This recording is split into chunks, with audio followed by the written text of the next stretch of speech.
আমি জেল থেকে বের হয়ে যখন ম্যাডামের সাথে দেখা করতে গিয়েছি, ম্যাডাম তখন বলেছিল আমাকে যে আমিনুল, তুমি পরিপূর্ণ এখন রাজনীতিবিদ। কারাগারে আপনি গিয়েছেন, সেই সময়গুলো আসলে সময়গুলো কিভাবে কেটেছে? মাঝে মাঝে এখনো শিওরে উঠি যে আসলে সেই দুঃসময়গুলো কিভাবে পার করেছি। আপনার মার অনেক অবদান ছিল, আমরা জানি আপনার ফুটবলার হয়ে ওঠার পেছনে। মাঠে যাওয়ার সময় বলতেন যে সাবধানে খেলিস, বেশি ড্রাইভ দিস না, যাতে ব্যথা না পাস। সাকিব মাশরাফি যদি তাদেরকে ফিরিয়ে নিয়ে আসা হয়, তাদেরকে কিভাবে আপনি দেশের স্পোর্টসে কাজে লাগাতে চাইবেন? তো রাষ্ট্রীয়ভাবে সমাধান করে যদি তারা চলে আসে, তাদেরকে আমরা অবশ্যই ওয়েলকাম করব। আমরা স্পোর্টস কূটনীতি সম্পর্কে একটু জানতে চাচ্ছি। ভারতের সাথে যে স্পোর্টসের মাধ্যমে যে একটি দূরত্ব তৈরি হয়েছে, সেটিকে কিন্তু আমরা একটি বন্ধুত্বপূর্ণ সম্পর্কের মাধ্যমে কিন্তু আমরা সেটাকে কাছাকাছি নিয়ে আসতে চাই।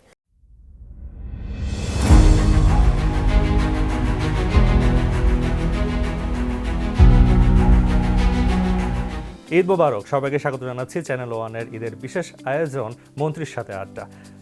হাসি, আনন্দ, ভালোবাসা নিয়ে ঈদকে ঘিরে আমাদেরকে নানা আয়োজন করতে হয় এবং সেই আয়োজনের বাইরে থাকে না ক্রীড়াঙ্গন। সেই ক্রীড়াঙ্গনের একজন মানুষ আছে আজকে আমাদের সাথে, যিনি একসময় ছিলেন ফুটবলার এবং বর্তমানে দেশের ক্রীড়াঙ্গনের অভিভাবক। আমরা আছি তার বাসায়, যুব ক্রীড়ার প্রতিমন্ত্রী আমিনুল হক। কথা বলবো তার সাথে দেশের ক্রীড়াঙ্গন নিয়ে, ভবিষ্যৎ পরিকল্পনা, বর্তমান ভাবনা নিয়ে। আমরা স্বাগত জানাচ্ছি আমিনুল হক আপনাকে। ধন্যবাদ সবাইকে, ঈদ মোবারক। আমরা জানি আপনি শৈশবে একসময় ঈদ কাটিয়েছেন, ফুটবলার যখন ছিলেন তখনও ঈদ করেছেন, আবার রাজনীতিবিদ যখন হয়েছেন, এখন মন্ত্রী হয়েছেন, প্রতিমন্ত্রী হয়েছেন, প্রথমবারের মতো এরকম একটি পরিবেশে আপনি ঈদ করবেন। আমরা প্রথমে আপনার শৈশবের ঈদ সম্পর্কে একটু জানতে চাচ্ছিলাম। ওয়েল, আসলে শৈশবের ঈদগুলো আসলে অন্যরকম থাকে, এটা ভালো লাগার এবং বাস্তবিক অর্থে যে ঈদ বলতে যেটা বোঝায় সেটা হচ্ছে, এখন আমরা যখন ছোট ছিলাম তখন আমরা সেই আমাদের বাবা মার সামনে আমাদের যে ঈদ নিয়ে যে আবদার, নতুন পোশাকের, বা কোথায় বন্ধুদের নিয়ে কোথায় ঘুরতে যাব, কোথায় খাবো, বা চটপটি ফুচকার যে একটি অন্যরকম একটি আমেজ থাকে। সো এখন বর্তমানে আমাদের সন্তানদেরকে দেখে সেই ঈদের আনন্দটা ভাগাভাগি করি, কারণ ছোটোবেলার সেই ঈদকে আসলেই সত্যিকার অর্থে মিস করি এখনও। এবং 5ই আগস্টের পরে বাংলাদেশের মানুষ এবং আমরা যখন একটি স্বস্তির নিঃশ্বাস ফেলেছি, তখন অ্যাটলিস্ট যে পরিবারের সাথে ঈদ করার সেই আনন্দটুকু আমরা আসলে ভাগাভাগি করে নিতে পেরেছি। ফুটবলার যখন ছিলেন তখন যে আপনি ঈদটা কাটিয়েছেন, তখন ট্যুরে থাকতেন, বিভিন্ন ইন্টারন্যাশনাল ম্যাচ ছিল, পরিবার থেকে হয়তো কিছুটা দূরেও থাকতে হতো ঈদের সময়। সেই সময়ের কোনো স্মৃতি আপনার সতীর্থ যারা ছিল একটু যদি শেয়ার করতেন? ডেফিনেটলি আমরা ঈদের দিনও ইন্টারন্যাশনাল ম্যাচ খেলেছি, এরকম আমাদের রেকর্ড রয়েছে। এবং ঈদের দিন ইন্টারন্যাশনাল ম্যাচ খেলে ওই দিন সন্ধ্যায় আমরা আবার ফিরতি অ্যাওয়ে ম্যাচ খেলার জন্য আমাদের চলে যেতে হয়েছে। সো এই ধরনের কিন্তু পরিস্থিতি আমরা প্রায়ই হয়েছে। যেমন আমরা অনেক সময় দেখা গেছে যে বিকেএসপিতে আমাদের ট্রেনিং সেশন হতো। সো বিকেএসপিতেও কিন্তু আমরা দেখা গেছে যে ঈদের দিন ঈদ নামাজ পড়েছি, ঈদের দিন সারাদিন আমরা বিকেএসপিতে থেকে আমাদের ট্রেনিং সেশন করে আমরা ঈদের দিনও কিন্তু আসলে বাসায় আসতে পারিনি। সো এই ধরনের সিচুয়েশন কিন্তু প্লেয়িং লাইফে অনেকবার হয়েছে আমাদের সাথে। এবং আমাদের ভিতরে ভালো লাগার একটি জায়গা ছিল যে না, আমরা দেশের জন্য খেলছি, আমরা দেশকে রিপ্রেজেন্ট করছি, এবং দেশের মানুষের জন্য বা দেশের ফুটবলের জন্য যদি আমরা ভালো কিছু উপহার দিতে পারি, এটাই হচ্ছে আমাদের সার্থকতা। আমরা এবারের ঈদটাই নিশ্চয়ই একটু আপনার ব্যতিক্রম কাটানোর কথা। বাস্তবিক অর্থে যদি বলি যে আসলে ঈদের দিনটি বোধহয় সময় দিতে পেরেছি, বিষয়টি হচ্ছে এরকম, ভাই ঈদের দিনে হয়তো বা আমরা সময় দিতে পারছি, কিন্তু আমরা দায়িত্ব নেওয়ার পর থেকে নন স্টপ কিন্তু আসলে রেস্টলেস সবাই।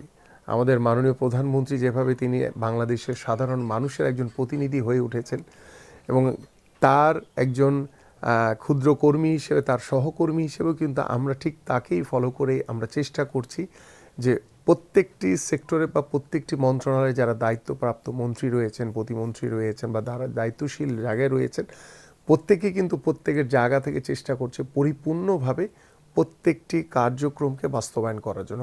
এখানে একটি ছবি আমরা রেখেছি, আপনার সেই সময়কার ছবি। সেই সময়ে ঈদগুলো বা সেই সময়ে কারাগারে আপনি গিয়েছেন, রাজনীতি করেছেন, সেই সময় ঈদগুলো আসলে সময়গুলো কিভাবে কেটেছে একটু যদি জানাতেন সেই বিষয়গুলো। এটা আসলে মাঝে মাঝে এখনো শিওরে উঠি যে আসলে সেই দুঃসময়গুলো কিভাবে পার করেছি।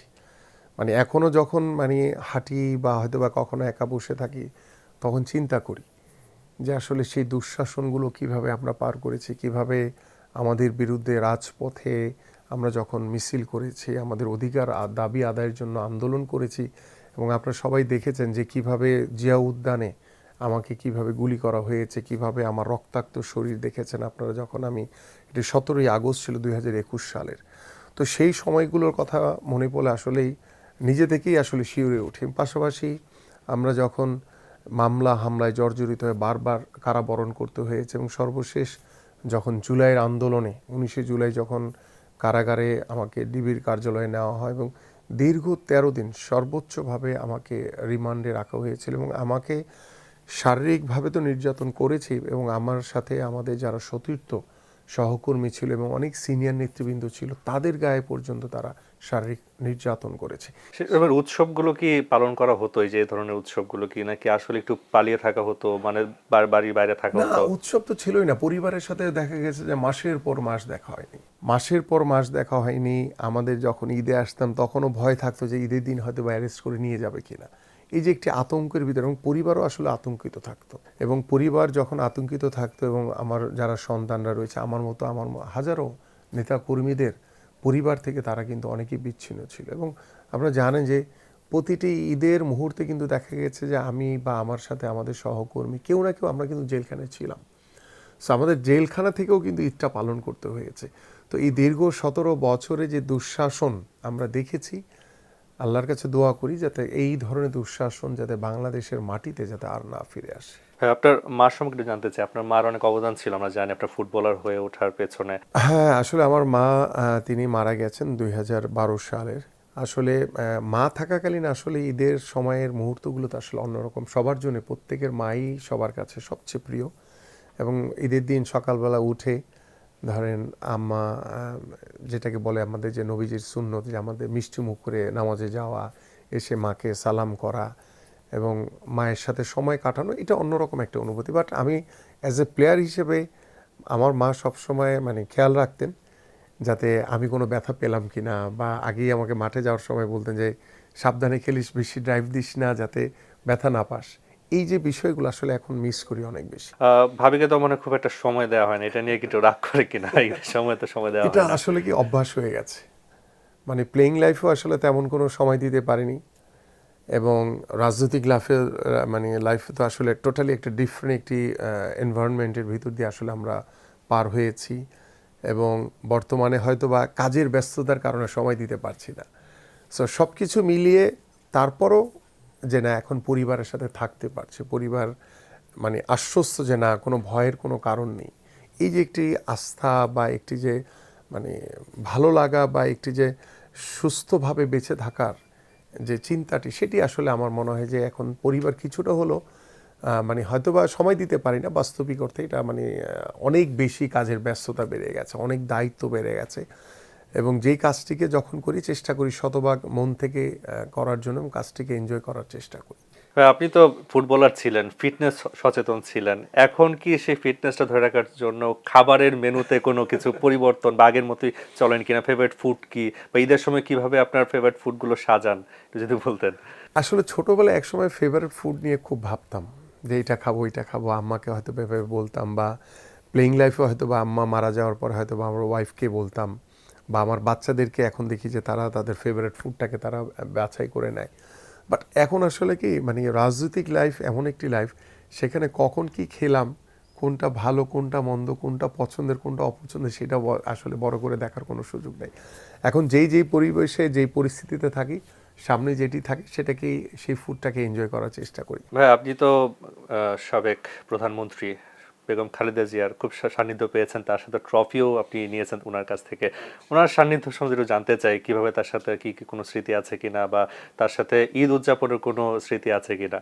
তো যখন খেলা ছেড়ে দিয়েছি, খেলা ছেড়ে দেওয়ার পরে যখন 2014 সালের 5ই মার্চ বিএনপিতে যোগদান করেছি, তখন সেই দুঃসময়ের কথা আপনাদের যেটি আমি একটু আগে বলছিলাম, তখন কিন্তু ম্যাডাম প্রথম দিনই আমাকে বলেছিল যে আমিনুল, তোমরা যেই দুঃসময়ে তোমরা বিএনপিকে ভালোবেসে দলের প্রতি যেই মানে ভালো লাগা বা আনুগত্য দেখিয়েছো, কারণ সবাই তো আসলে সুসময়ে দেখে, কিন্তু আমি কিন্তু একদম দুঃসময়ে, এবং তখন কিন্তু একটি বাংলাদেশের রাজনীতির একটি ভয়াবহ পরিস্থিতি, তখন কিন্তু আমি গিয়ে বিএনপিতে যোগদান করেছি, এবং ম্যাডাম সেদিন বলেছিল যে আমি তোমাকে এটার যথার্থ মূল্যায়ন করব, এবং আমি ডে ওয়ান থেকেই, আমি যেদিন থেকে যোগদান করেছি তার ডে ওয়ান থেকে কিন্তু দলের প্রতিটি কর্মসূচি থেকে শুরু করে আন্দোলন সংগ্রাম প্রত্যেকটি কার্যক্রমে কিন্তু আজকে পর্যন্ত আমি কিন্তু অগ্রভাগে থেকে চেষ্টা করেছি সাধারণ মানুষ, বাংলাদেশের জনগণের, বাংলাদেশের গণতন্ত্র পুনরুদ্ধারের জন্য যাতে একজন কর্মী হিসেবে, একজন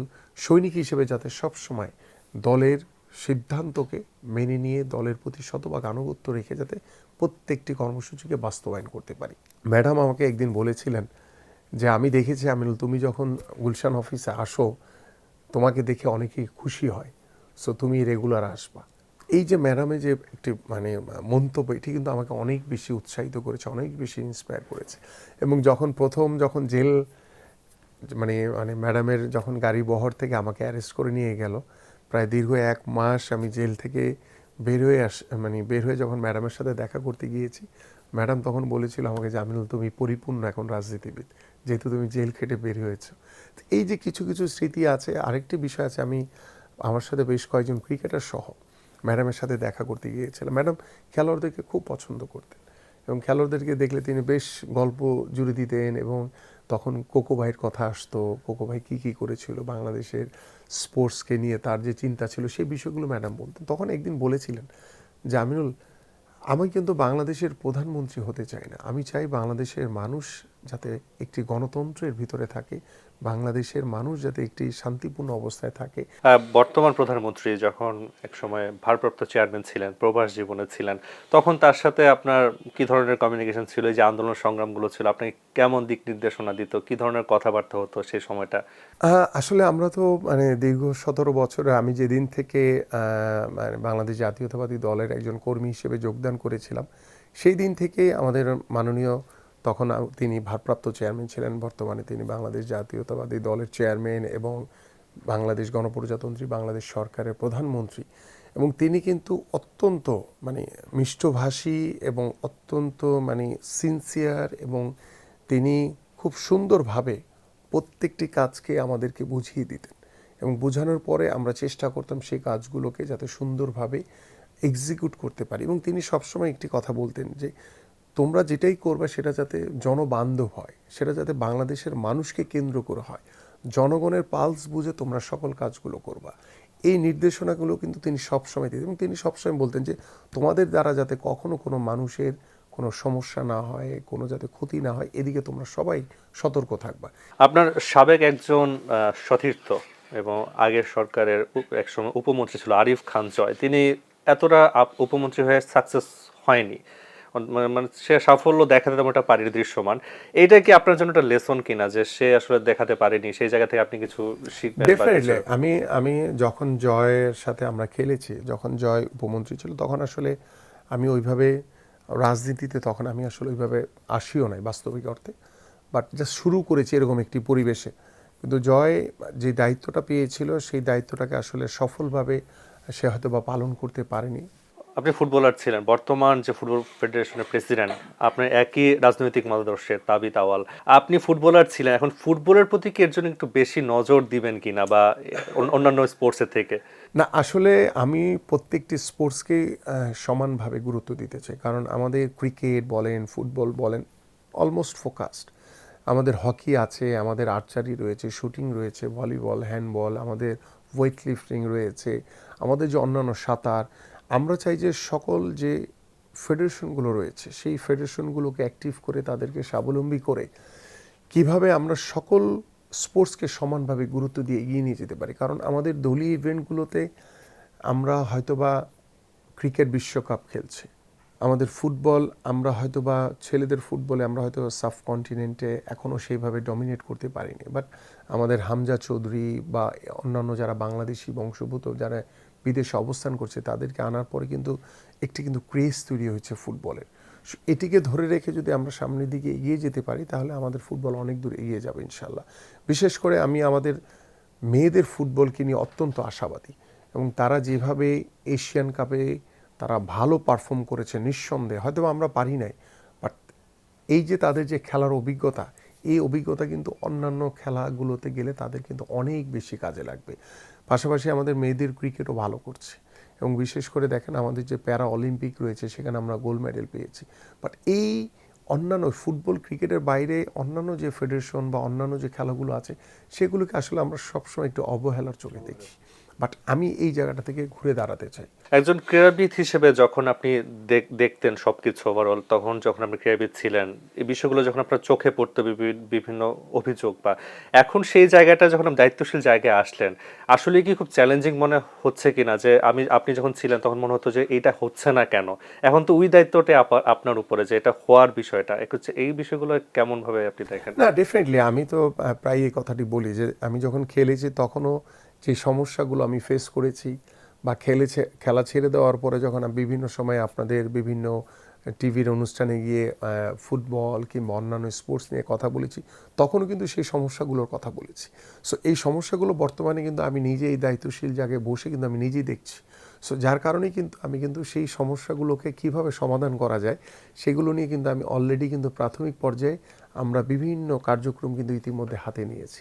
সো আমরা একটি একটি করে যদি ইনশাআল্লাহ আমরা যদি কাজগুলো বাস্তবায়ন করতে পারি, আমরা আশা করি যে সমস্যাগুলো নিয়ে দীর্ঘদিন ধরে আমি কথা বলে এসেছি, বা আমার সতীর্থরা অনেকেই কথা বলে এসছে, বা আমরা সবসময় আমাদের ক্রীড়া সংগঠকদের কাছে অভিযোগ জানিয়েছি যে এই সমস্যাটা সমাধান করেন, এইটা করেন। এখন আমি নিজে একজন সংগঠক হিসেবে আমার কাছে যেটি দায়বদ্ধতা যে এই সমস্যাগুলো এখন সমাধান করাটা হচ্ছে সময়ের ব্যাপার মাত্র, ইনশাআল্লাহ। ভাই, আমরা আবারও ফিরবো, আমরা একটা বিরতি নিয়ে আবারও ফিরছি আপনার কাছে।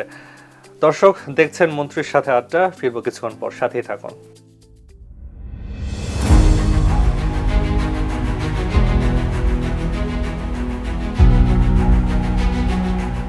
দর্শক আবারও স্বাগত জানাচ্ছি বিরতির পর মন্ত্রীর সাথে আড্ডায়। আমরা আবারও ফিরবো আলোচনায়। ক্রীড়াঙ্গনের সব থেকে বড় যে সমস্যা দেখা যায় বাজেট সংকট। অনেক ফেডারেশন ভালো বাজেট পায় না, বা তারা সেটা দিয়ে কাজ করতে পারে না। সামনে তো বাজেট হবে, আপনার ক্রীড়াঙ্গনে বা আপনার এই জগতে আসলে বাজেটটা আপনি কেমন আশা করছেন, বা কেমন হলে আপনি টার্গেট করেছেন? দেখেন, আমাদের কাছে যেটি মনে হয় যে আমরা বিগত সময়ে যে বাজেটটি আমরা দেখেছি সেটি আসলে বাংলাদেশের ক্রীড়াঙ্গনের ডেভেলপমেন্টের জন্য আশানুরূপ না। বিশেষ করে একটি কথা বলতেই হয় যে আমাদের মাননীয় প্রধানমন্ত্রী যেটি সবচেয়ে বেশি ফোকাস সেটি হচ্ছে খেলোয়াড়।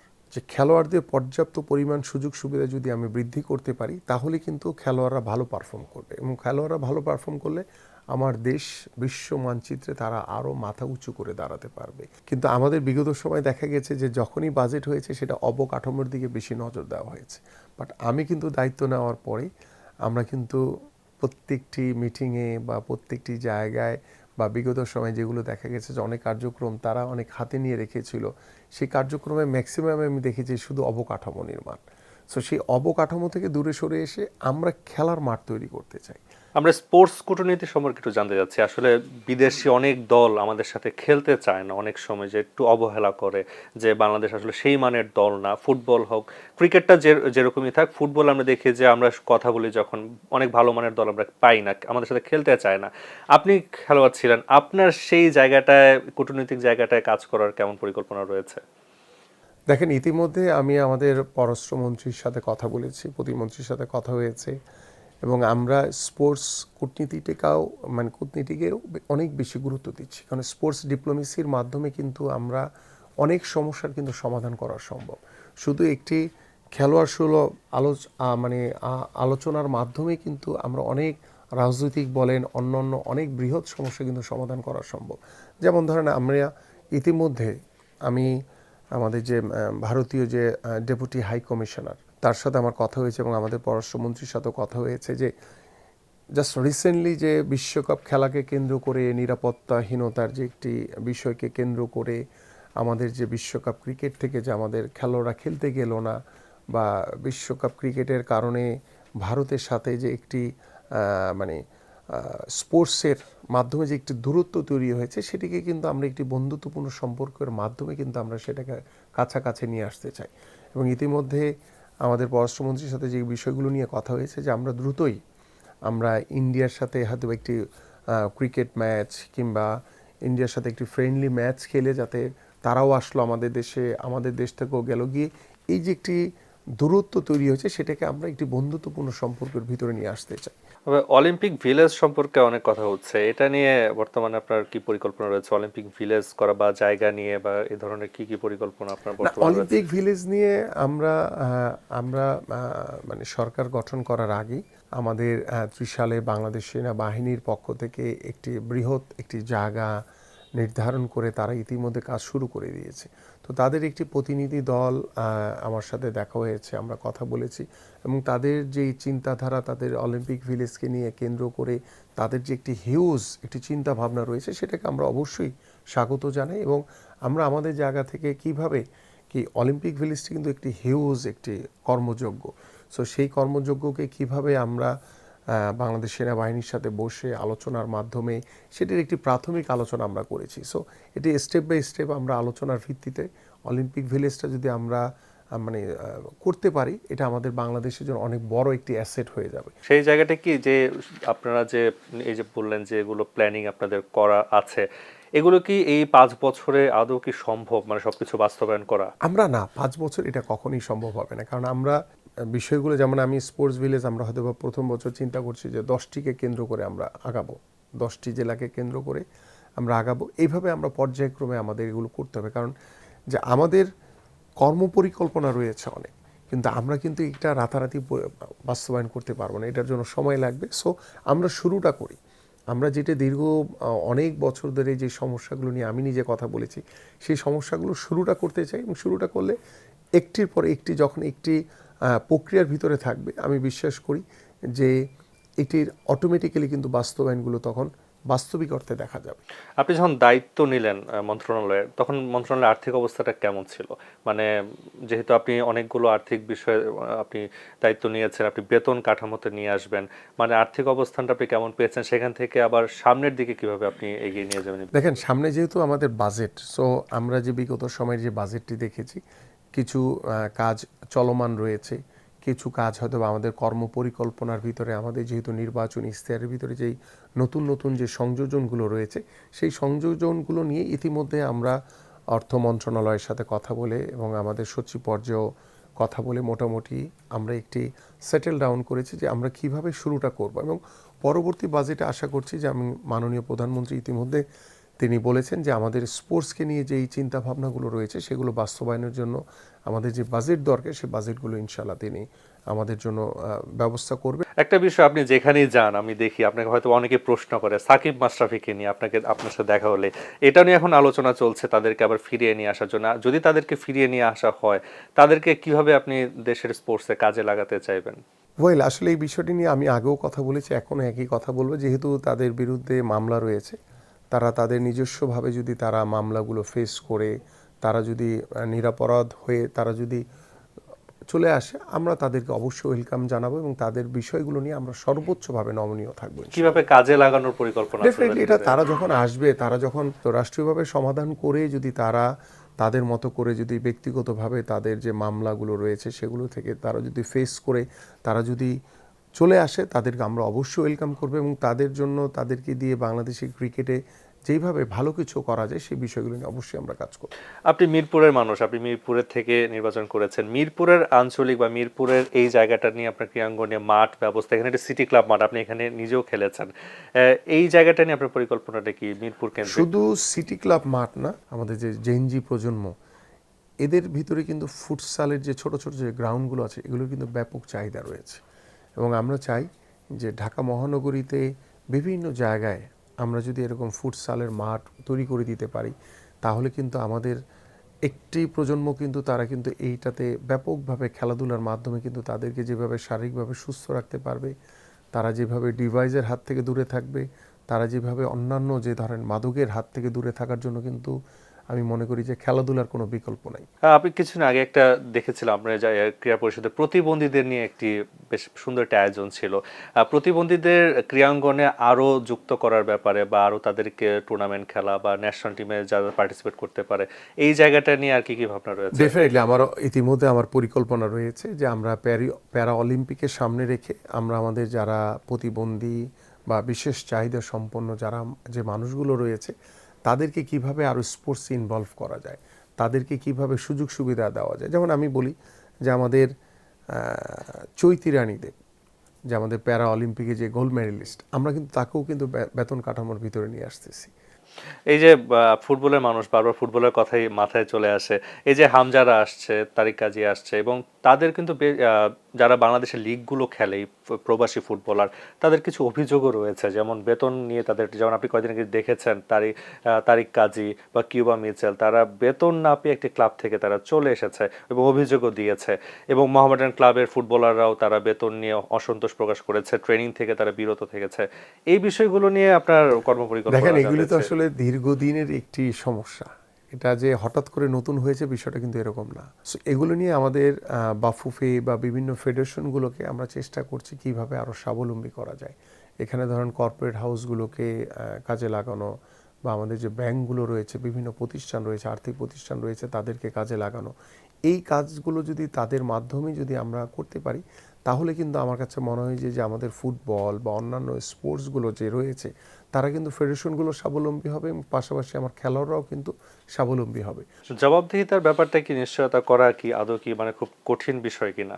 মানে কঠিন হবে না, বাট যেহেতু দীর্ঘদিন তো একটি ধারায় চলেছে, বা যেহেতু আমাদের মাননীয় প্রধানমন্ত্রী নতুনভাবে চিন্তা করছেন বাংলাদেশের স্পোর্টসকে নিয়ে, তো সেই চিন্তা থেকে কিন্তু আমার কাছে মনে হয়েছে যে আমরা শুরুটা করি, ইনশাল্লাহ পর্যায়ক্রমে এই শুরুটা হয়তো আমাদের 5 বছর লাগতে পারে কিংবা তার চেয়েও বেশি লাগতে পারে, বাট শুরুটা হলে তখন কিন্তু একটি ধারাবাহিকতা প্রসেসের ভিতরে চলে আসলো। বাংলাদেশে 51টা ফেডারেশন, আদৌ কি এটা কি বাস্তবিক অর্থে পসিবল সব ফেডারেশনকে একই চোখে দেখা বা একভাবে? আমার কাছে মনে হয় যে আসলে 51টি ফেডারেশন থাকলেও এখানে অ্যাক্টিভ ফেডারেশন হচ্ছে অর্ধেকের মতো আমি মনে করি, বাট বাকি অর্ধেক যেগুলো আছে সেগুলো হয়তো বা সাইনবোর্ড আকারে আছে, কিন্তু সেগুলোর কোনো ফাংশন নাই বা সেগুলোর কোনো বাৎসরিক কোনো খেলাধুলা হয় বলে আমার কাছে মনে হয় না। সো সেই ফেডারেশনগুলোকে আমরা আইডেন্টিফাই করছি এবং আমরা চেষ্টা করব যে প্রত্যেকটি ফেডারেশনকে স্বাবলম্বী করার জন্য। আপনি একবার বলেছিলেন যে আমাদেরকে, আমরা আসলে সচিবালয়ে আমরা খুব একটা এন্ট্রি পাই না ক্রীড়া সাংবাদিকরা, আপনি এই জায়গাটা থেকে কাজ করবেন। ডেফিনেটলি, আসলে মানে আমরা যখন খেলাধুলা করি তখন আপনার প্রচারের মাধ্যমে কিন্তু জাতির সামনে পৌঁছে দিয়েছেন। আজকে যখন একটি দায়িত্বশীল জায়গায় কাজ করছি এবং আমাদের যে চিন্তা ভাবনা রয়েছে সেটাও আপনারা ধারণ করে কিন্তু বাংলাদেশের মানুষের কাছে উপস্থাপন করছেন। সো আমি মনে করি যে খেলোয়াড়, ক্রীড়া সংগঠক, আমরা যারা দায়িত্বশীল জায়গায় রয়েছি সরকারের, এবং ক্রীড়া সাংবাদিক, আমরা একটি ফ্যামিলিয়াল, একটি পরিবারের মতো। সো এই পরিবারের ভিতরে যদি সমন্বয়টা ভালো থাকে, তাহলে কিন্তু আমরা একদম রুট লেভেল থেকে খেলাধুলাকে যেভাবে সর্বোচ্চ পর্যায়ে দেখতে চাই, ঠিক সেটা কিন্তু করা সম্ভব। আপনাকে অসংখ্য ধন্যবাদ আজকে আমাদেরকে সময় দেওয়ার জন্য। জি, আপনাকে অনেক ধন্যবাদ। শুনছিলাম আমিনুল হকের কথা, ক্রীড়াঙ্গন নিয়ে আগামীর পরিকল্পনা এবং ঈদকে ঘিরে কিভাবে তিনি সময় কাটাবেন। যারা তখন সাথে ছিলেন অসংখ্য ধন্যবাদ জানিয়ে, আবার ঈদ মোবারক জানিয়ে বিদায় নিচ্ছি। ধন্যবাদ।